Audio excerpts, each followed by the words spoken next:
Les cuento que este es el mes en el que más he leído en digital.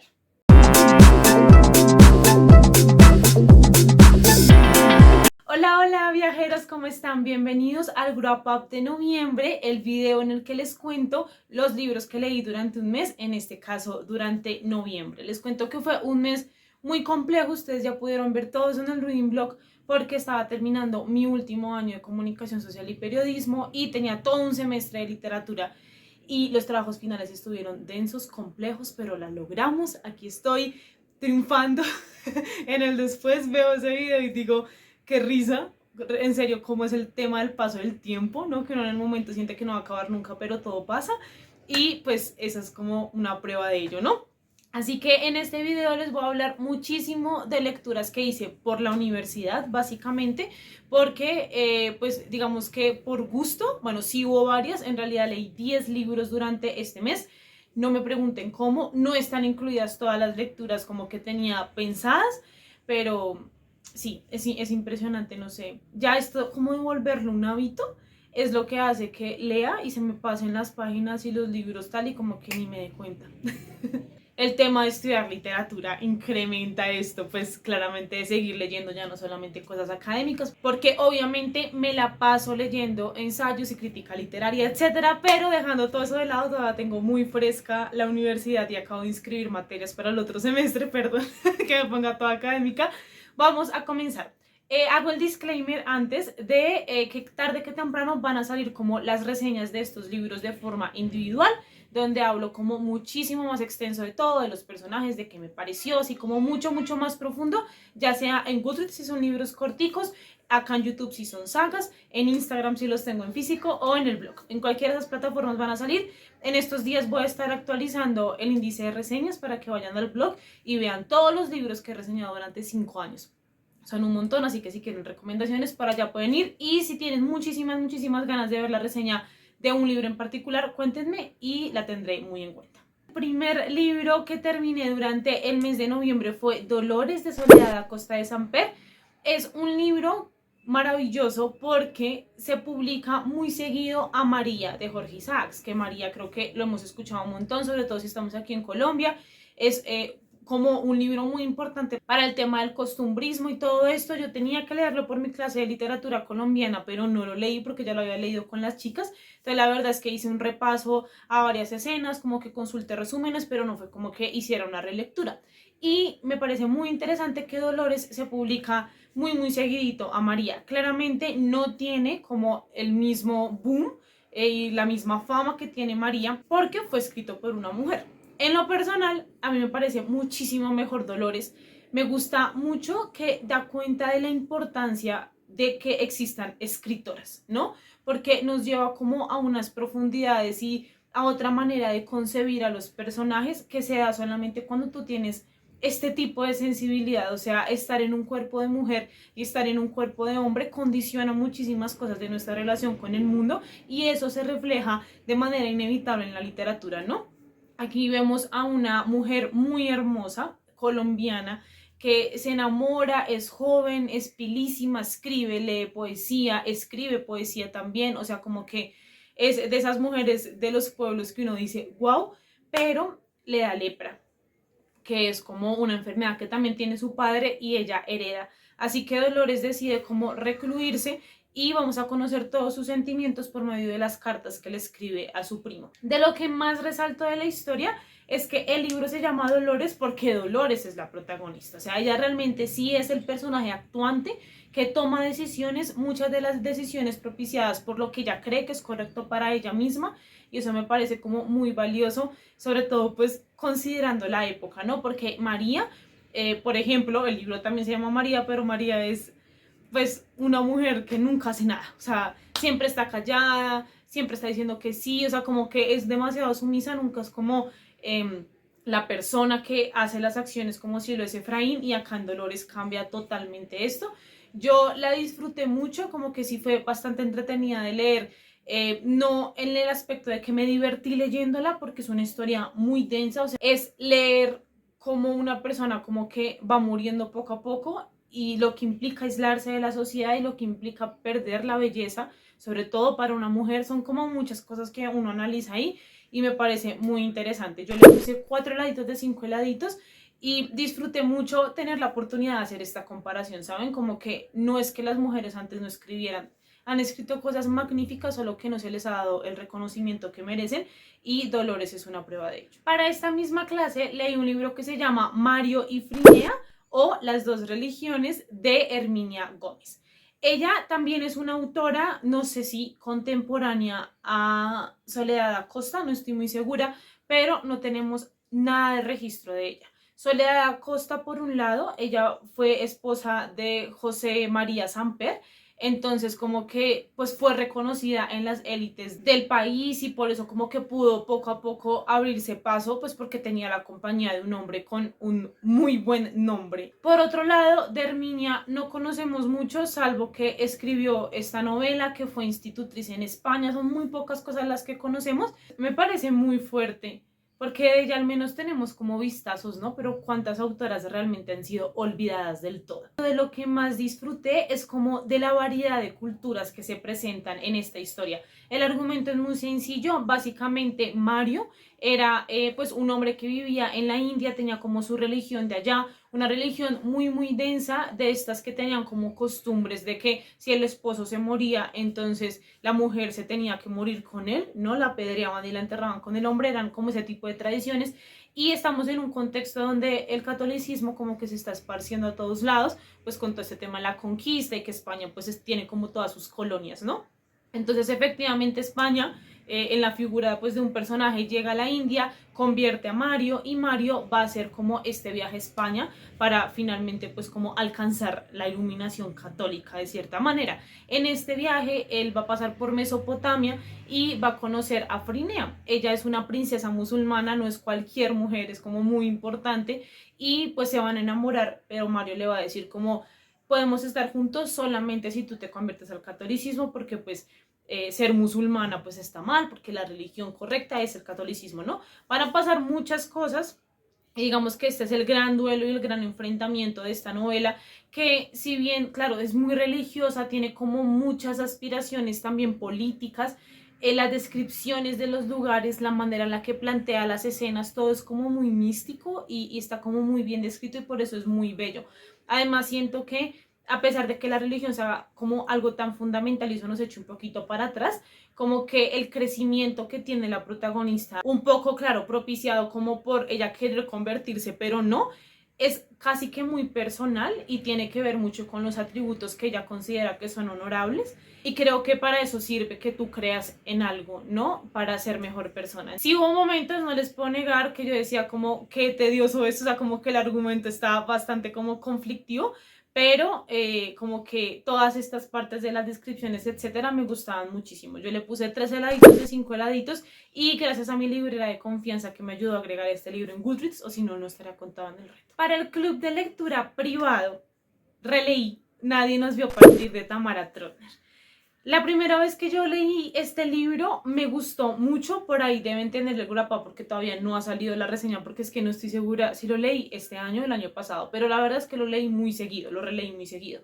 Y a mí me ha gustado muchísimo la primera vez por la manera en la que estaba escrito, porque se sentía como un chisme, como que la autora comenzaba a contarte algo y se desviaba algo más y volvía y como que la manera en la que tú hablas como con tus amigos. Y cuando Tamara me respondió y me dijo como que si quiere estar en la charla del club, yo dije, vamos a volver a leerla porque a mí me gustó muchísimo ese libro y me hace muy feliz que a la mayoría de participantes del club también les gustó bastante. Y esa charla estuvo, ustedes no saben la maravilla. Para los que no saben de qué trata esta historia, básicamente es la historia de la propia Tamara Trotner cuando tenía 5 años y su papá, en venganza a su esposa por serle infiel, pues va a secuestrar a los 2 niños, a ella y a su hermano, y los va a llevar como por muchísimos lugares, como por Francia, bueno, muchísimos países, hasta llegar a Israel en un momento donde Israel era muy peligroso y hasta ahora se estaba conformando como nación y muy complejo y claro, para poder como moverlos por todo el país, sobornaba a entidades gubernamentales muy importantes, entonces esto ya no era solamente de una relación, o sea, como un conflicto marital, sino se llevó a una escala impresionante y esto parece una película, o sea, ustedes no creen que es una historia que uno dice es digna de Hollywood, ¿no? Pero le pasó a alguien y le pasó a Tamara y Tamara habló con nosotros. O sea, dimensiones lo impresionante que fue escucharla. Además, pues claramente muchos de los temas que toca esta historia y que siento que rescaté muchísimo más gracias a estar en lectura y gracias a poder discutirlo con otras personas es el tema del perdón. ¿Tú cómo perdonas algo así? Cuando tú creces y te das cuenta de que tu papá te mintió, de todo el sufrimiento que le causó a una de las mujeres que tú más amas en el mundo, es muy complejo, ¿no? Entonces sí fue un espacio bellísimo donde pudimos abrirle el corazón, contar muchas cosas de nuestras propias familias, y para eso son los libros, ¿no? Como para enfrentarnos a partes de nosotros mismos que quisiéramos tener enterradas, pero que al leer y darnos cuenta de que alguien más lo ha vivido en mayor o menor escala, como que eso genera una compañía muy, muy bella. Y me encantó, absolutamente. La primera vez le había puesto 4 heladitos, pero esta vez claramente tiene 5 heladitos porque no hay otra manera. Me gustó muchísimo más, o sea, como que claro, todo se complementa. Es bellísimo. Para cuando voy al gimnasio me hace muchísima falta un audiolibro, y las lecturas que estaba teniendo como que ninguna tenía audiolibro. Y me metí a BP Digital y estaba El Instinto. Este libro le había recomendado un montón, ¿vale? Del librero de Valentina, y yo lo tenía como en el radar, pero como en ese tipo de historias, porque Vale ha recomendado muchísimas y he visto como bastantes novelas que comienzan a problematizar un poco el tema de la maternidad, como que esto no es tan bueno como lo pintan. Hay un libro que se llama Cuídame de ti, si no estoy mal, hay otro que se llama La hija única, y todos esos los tengo ahí, pero yo digo como todavía no los quiero leer, ¿no? O sea, como que están ahí, si se da la oportunidad lo haré, pero pues El Instinto entraba dentro de ese paquete, pero cuando lo vi ahí estaba disponible para prestar, lo comencé a escuchar y quería seguir y seguir y seguir y seguir escuchando, como que fue bastante impactante. Es un libro muy interesante, es un thriller en el que tenemos a una protagonista que no sabemos muy bien si está cuerda o no, si es buena o mala, o sea, qué sucede como en su cabeza. Y ella va a quedar embarazada, ella ha tenido como una infancia muy dura, y la historia nos va a llevar hacia su abuela y hasta su mamá y finalmente a ella, y mostrándonos como este lazo de mucho maltrato que ha habido con las mujeres de su familia y la complejidad que ha implicado la maternidad para ellas, y cómo ella, al encontrar un hombre que la ama mucho y que ella también lo ama un montón, quiere darle una hija pero no se siente capaz de ser mamá. Pero no son solo miedos como de, ay, no sé si puedo ser la mamá perfecta, sino, o sea, son cosas densas, o sea, es meternos en una psicología de un personaje bastante complejo, y todo va a ser mucho más difícil cuando ella no logre como desarrollar lazos muy fuertes con su hija y crea que es mala, que hace cosas que no están bien, que tiene como también sus defectos muy complicados, que todos los problemas que causan el colegio son intencionales. O sea, ahí se va a comenzar a problematizar un poco esto de si realmente todos los niños son inocentes, o hay unos que vienen como con un chip un poco corrido. Lo disfruté mucho, como les digo, se me fue así, o sea, yo escuchando y con ganas de ir al gimnasio por seguir escuchando el audiolibro. Honestamente me faltó muchísimo en el final. Yo sé que las personas lo que más les gusta es el final, pero a mí me pareció muy abierto, o sea, sentí que todo nos llevaba como para ese lado, y como que me faltaron 20, 50 páginas más como para este cierre perfecto que nos hubiese como dado contundencia de esto fue lo que pasó y que nos explicara realmente todo, pero yo lo sentí como la primera parte de una serie que quedas what, y como que ahí se acaba todo, ¿no? Entonces creo que es un libro que seguramente voy a estar releyendo para club. En este momento le puse 3 heladitos de 5 heladitos porque esa sensación del final me dejó como estamos en la mitad del libro, ¿saben? O sea, como que esto le falta mucho más, pero estoy segura que si lo hablo y como que si analizamos este libro muchísimo más a profundidad con personas que por ejemplo son mamás, que eso es como algo que pues no vivo en experiencia propia y que de pronto como que me aleja un poco de la historia, pero decirles que si están buscando un thriller de esos que los pueden sacar de un bloqueo lector, que son como muy fuertes, que te tienen ahí en tensión, ¿no? Como que todo tieso, esperando que lo que siguiente que va a pasar, esta es la opción. Por mi clase de Literatura Universal 2, terminamos como toda la clase, todo el semestre, leyendo a Shakespeare. Y leímos 2 novelas de él, una de ellas fue El Mercader de Venecia y otra fue Sueño de una noche de verano. Las dos me gustaron mucho, me dijeron que me iba a gustar muchísimo más Sueño de una noche de verano, es muy interesante. como conocer el contexto en el que nace esta obra, porque es una obra que le pide la reina Isabel, esta reina virgen, ¿no? Una reina que nunca quiso casarse, que nunca quiso tener un heredero, porque quería que Inglaterra fuera solamente de ella, y le pide pues a Shakespeare que pues haga como una obra de teatro para el matrimonio como de una sobrina de ella o algo así. Entonces, ¿tú cómo haces una obra de teatro que avale el matrimonio, o sea, como que celebre la unión entre estas personas, pero que no insulte a la reina de Inglaterra, ¿no? Este es como el dilema al que se enfrenta Shakespeare y es muy interesante cómo lo resuelve, está cargado como de otras referencias y siento que eso es lo que no me hizo como disfrutarlo tanto.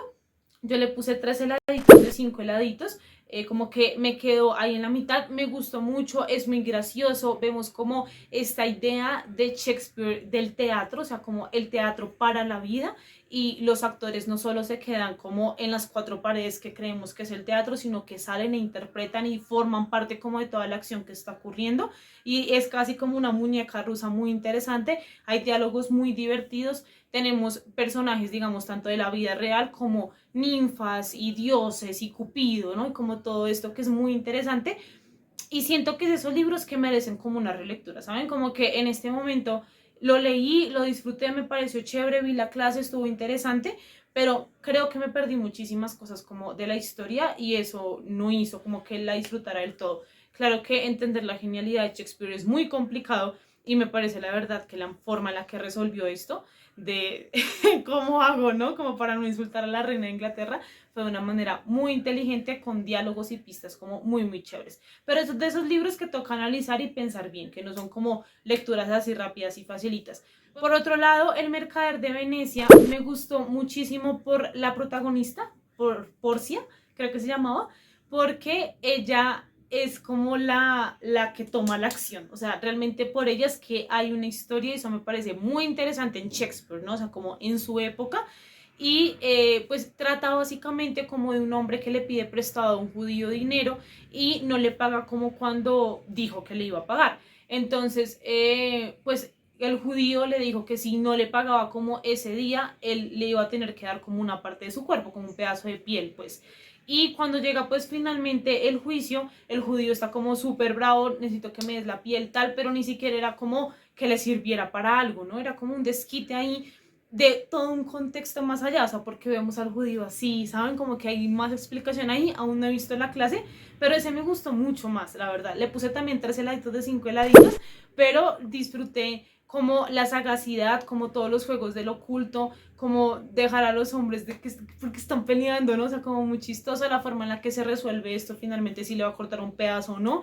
Es muy interesante, pues todo este contexto también es demasiado fuerte. Veré la clase y les contaré qué me parece, pero por ahora decirles que creo que son novelas y bueno, tragedias muy interesantes para acercarse a Shakespeare, de pronto con Macbeth y como Romeo y Julieta, que si no lo he leído, por ejemplo, como que son historias muchísimo más grandes, estas se leen en parpatadas, son muy muy rápidas de leer y además creo que condensan como mucho del humor, del estilo y todo el tema de Shakespeare, entonces pues recomendar. Por una recomendación de TikTok leí Icebreak, creo que se llama el libro. Lo había visto bastante recomendado, yo quedé demasiado iniciada después de leer From Look Up With Love de Mariana Zapata y estaba buscando como algo parecido, pero me di cuenta que si quiero algo parecido a From Look Up With Love tengo que releer el libro y ya. La estaban recomendando un montón, ponían frases que yo decía, está interesante tal, pero nada que ver. Lo que yo esperaba de la historia y que está en la portada y que te esperas por el título es un poco como patinaje artístico, ¿no? O sea, como cosas sobre hielo, porque él es como un jugador de hockey y ella es como patinadora artística. Pero en realidad el tiempo que pasamos en el hielo es mínimo en la historia y eso me molestó muchísimo porque me vendiste una cosa y no me lo diste. Además, pues la pareja principal es lo más cliché que he conocido en la vida. La verdad son demasiado alcohólicos y me parece muy problemático que parezca normal que estén como en rumbas 3 veces por semana, alcoholizados todo el tiempo, borrachos y con guayabo todo el tiempo y como que eso sea absolutamente normal. Me parece muy problemático considerando que son deportistas además. Entonces como que no. Nada que ver, le puse 12 likes de 5 likes, les profundizaré en una reseña como individual porque sí tengo muchas cosas que decir frente a esta historia y queda como enseñanza personal no dejarme guiar por las recomendaciones de TikTok como estos libros súper virales porque no son mi estilo. Y otro libro que tampoco me gustó y que no es una recomendación de TikTok es Tokyo Blues de Haruki Murakami. Ya sé, no me maten, perdón, no me gusta Murakami y me di cuenta con este, porque dicen que la mejor manera de comenzar a leer a Murakami es con Tokyo Blues. Y no me gustó para nada Tokyo Blues, por ahí tengo Kafka en la orilla, seguramente les estaré haciendo un sorteito con ese libro porque lo tengo ahí nuevo y sé que no lo voy a leer. Este libro en particular nos cuenta la historia de Watanabe, que es un chico que, pues, normal, ¿no? O sea, como que tiene muchos conflictos internos que más que de él, son como del país en el que está, ¿no? Como de Japón y de toda esta presión que tienen por estudiar algo y como que andan en piloto automático todo el tiempo y él es como la representación de todo eso. Es una historia donde el suicidio está presente en la mayoría de los personajes, donde todo es como una desazón, es como una melancolía, una cosa muy horrible que me hacía sentir muy, muy feo. Y yo les decía en la charla final, porque este libro lo leímos para el club público, que no son los temas, o sea, no es el suicidio, porque yo ya he leído libros sobre suicidio, no es la depresión, porque ya he leído libros sobre depresión y no me han causado como este fastidio de que es esto tan plano, o sea, no me gustó y creo que mi principal problema fue la construcción de personajes. No me sentí identificada con ninguno y no, ni siquiera me tengo que sentir identificada, no me parecieron bien construidos, no me parecía que la manera en la que llevaban la acción fuese coherente. Este chico se la pasaba acostándose con todo el mundo y yo como, ¿por qué alguien se quería acostar con él? O sea, como que son muchas cosas que a mí me parecen a favor de la trama. Las mujeres, por ejemplo, de la historia, todas se nota que son escritas por hombres, o sea, no tienen ninguna cualidad que uno diga son tridimensionales, todos me parecieron de cartón y digamos que fue divertido leerlo por la charla, por escuchar como las opiniones de otras personas que sí lo habían disfrutado, que dijeron, no, a mí me pareció muy chévere, me gustó como las metáforas, la vida, considerar que son jóvenes y están perdidos, etcétera. Pero es que, claro, o sea, es que no es que yo quiera ver en el libro un reflejo de mí misma, porque no es como yo de joven no he sido así, sí, o sea, yo no, o sea, al contrario, tengo como energía para regalarle a Watanabe si quiere. No se trata de eso, es como la construcción, o sea, como de manera literaria no me vendes un personaje que yo realmente me crea. Entonces, no me gusta Murakami, perdón si hay algún fan de Murakami, pero definitivamente no. Voy a procesarlo un poco más, les traeré la reseña individual, pero primer libro, creo, del club que no me gusta nada. Una mañana que me levanté muy temprano, por alguna razón, porque mi cuerpo se está acostumbrando a madrugar y no me podía dormir, me fui a BP Digital como para escuchar algún libro y salió El peligro de la historia única, de una historia única de Chimamanda Ngozi Adichie, que no sé si ustedes saben, pero ya tiene como estos libritos chiquitos, de hecho acá tengo dos de ella, aquí están, el de Todos deberíamos ser feministas y Cómo educar en el feminismo. Entonces el tercero, pues, no es una trilogía ni nada parecido, pero como otro de los libros es como en esta misma dinámica, donde prácticamente pues cogen un discurso de ella porque lo ha hecho como en charla TED, ese fue el caso por ejemplo de Todos deberíamos ser feministas, y como que habla pues de un tema, creo que esta de El peligro de la historia única fue la primera charla TED que ella dio y por la que se vuelve como tan famosa, y pues después como para uno tenerlo y analizarlo un poquito más en casa, pues lo sacan en estos libritos que por ciento son costosos. Yo sabía que eran un libro cortico, yo dije esto me lo voy a escuchar antes de volverme a dormir, pero no me gustó tanto. Me di cuenta que este mes la mayoría de libros o no me gustaron. Bueno, ya vamos a terminar el wrap up con uno que amé totalmente. Pero volviendo a este, me parece un planteamiento muy interesante el que hace Chimamanda de hablar del tema del arte, o sea, de tomar el arte no solamente como entretenimiento, como que yo me divierto porque leo una historia, sino que a través del arte está el reflejo de una cultura y tú te puedes sentir identificado cuando ves personajes que son blancos, que son altos, que son bajitos, que son negros. ¿Y qué pasa cuando no hay esto, no? Cuando no hay como toda esta representación, sí se problematiza y sí es importante como que la haya. Y esto es como lo que nos cuenta Chimamanda, ¿no? Como que en qué momento yo soy una escritora negra, pero escribo como si fuese una escritora europea, y esto ni siquiera porque yo sea así, sino porque todas las historias que he consumido a lo largo de mi vida han sido de esta manera, y es la influencia que he tenido todo el tiempo, ¿no? Entonces es muy interesante volver a escuchar como la charla TED para analizarlo un poco más, pero mi problema con este libro, o bueno, sí, pues el libro, pues es que no sé cómo decir, como el ensayo, es que la mitad es lo que dice Chimamanda y la otra mitad es como el ensayo o el comentario de otra autora, o no sé quién sea ella.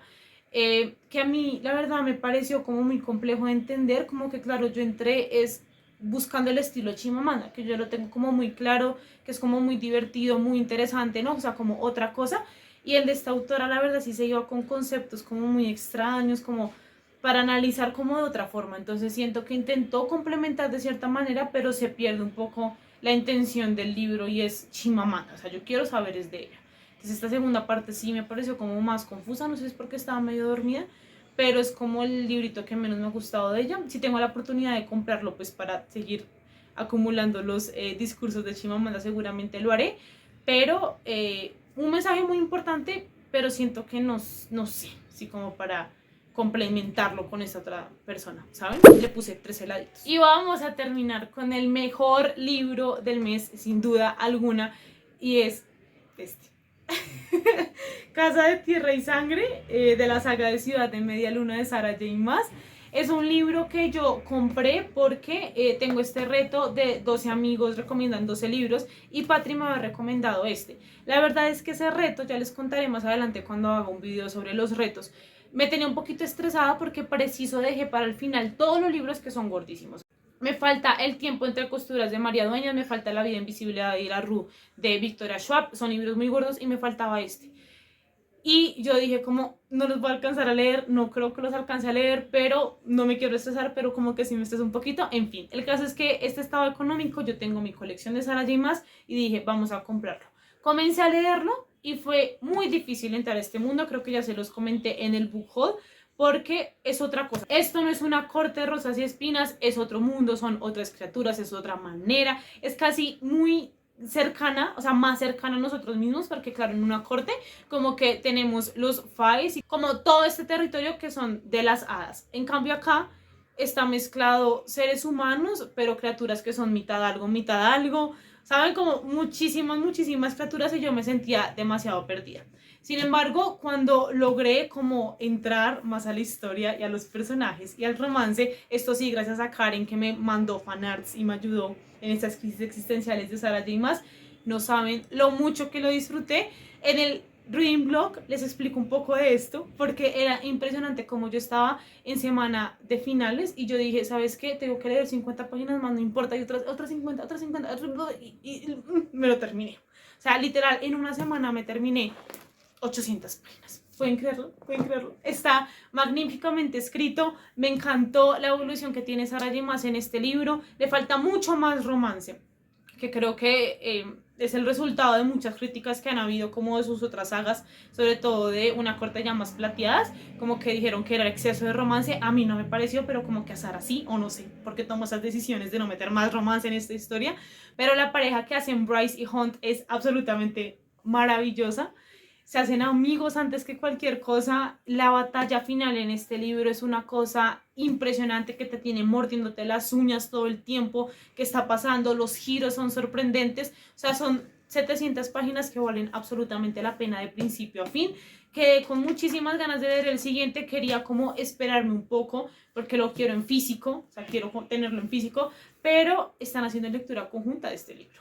Entonces, creo que me voy a meter de este, no del siguiente. Entonces creo que me voy a meter y voy a leerlo en diciembre. Espero que me alcance el tiempo y más adelante lo compro, por supuesto que sí. Pero decirles que si están buscando como una saga de fantasía o un libro que los obsesione y que no puedan parar de leer, es este. Es Sarah J. Maas, porque Sarah J. Maas es una queen. Por supuesto, tiene 5 heladitos de 5 heladitos y lo amé profundamente.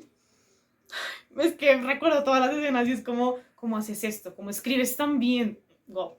Y eso fue todo por hoy. Esos fueron los 10 libros que leí durante el mes de noviembre. Vamos a ver qué tal va diciembre, porque uno dice como que estoy en vacaciones, estoy más relajada, tal.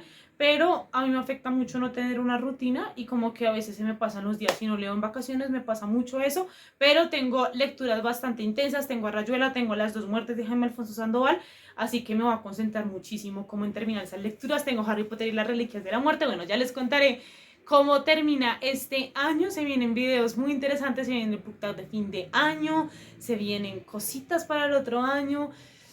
Estoy muy emocionada por todo lo que va a pasar. Pero por lo pronto les recuerdo que pueden seguirme en mis redes sociales, suscribirse a este canal, activar la campanita de notificaciones para que YouTube les avise cada vez que subo un nuevo video, que son todos los domingos. Recomendarle este video a algunos de sus amigos que crean que les puede interesar y están buscando recomendaciones literarias. Y nos estaremos viendo la próxima semana.